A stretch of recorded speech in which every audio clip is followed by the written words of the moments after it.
since this is to do for you, the little points that have the checklists are things that you should just sort of think, okay, wait, do I really think this is important? Rachel thinks this is important. Is this something that I care about? These are things that I think you should care about, but you have to internalize these and decide well for yourself. So to give a basis for this is the one kind of boring part about this, a little bit about sleep mechanics. And the reason why this matters is that having that little bit of understanding about sleep and how you sleep and regenerate yourself makes a difference about how you can manipulate your sleep and use it for your own betterment. So normal sleep.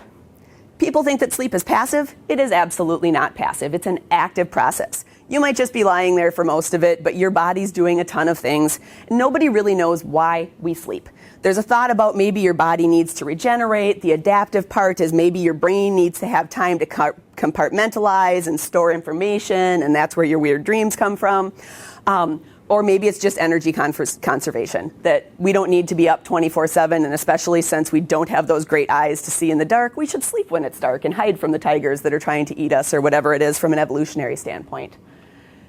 The amount of sleep that you need is set. It changes over your lifetime, but person to person it's set. So you might need 8 hours, you might need 6.2, you might need 7.9, and you can fight that and try and get less sleep than what your body says you need, but it's going to be a chronic fight. And so pay attention a little bit as, and you probably have, you might know that you're someone that needs to sleep in a little bit more on weekends, or that my boyfriend needs like 2 hours of sleep a night. I need more than that. And you may have already realized kind of what your numbers are, but it's something that's predetermined and you can't change that. But there are things that you can do within sleep. There are 1,000 things we could talk about for sleep, and quite honestly, we're not going to. There are all these things about sleep architecture and how much and in what size chunks and what does the actual sleep look like and what are your brain waves doing. Those are important, but really what it comes down to is both the quality and the quantity of the sleep that you get matter. Sounds kind of straightforward. Sounds like it's fairly intuitive. You remember your sleep lectures from med school or from PA school. There's the light stages. There's the stage 1 where you don't even realize you're asleep, and that's when your friend is like, hey, you were falling asleep. And you're like, no, I wasn't, but you really were. So yeah, the light stages, you go down into the deeper stages, and then there's the REM sleep or REM sleep. And getting to this a little bit easier, stage 1 and 2, that gives you cognitive restoration.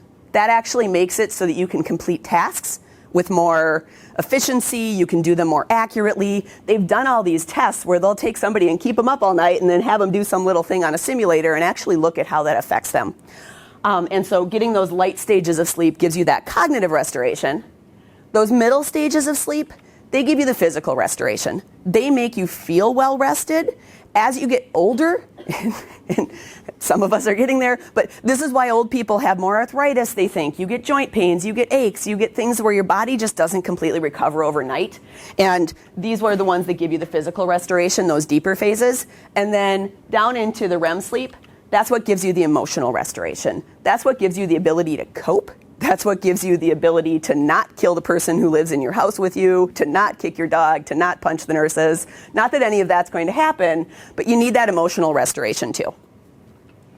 And an even simpler way to think about this is those light stages, they renew your brain. Going a little bit deeper, those renew your body, and going a little bit deeper into the REM sleep, that's actually what keeps your soul going. And so all that stuff about sleep architecture, just kind of remember that different amounts of sleep and different types of sleep refresh different parts of your body.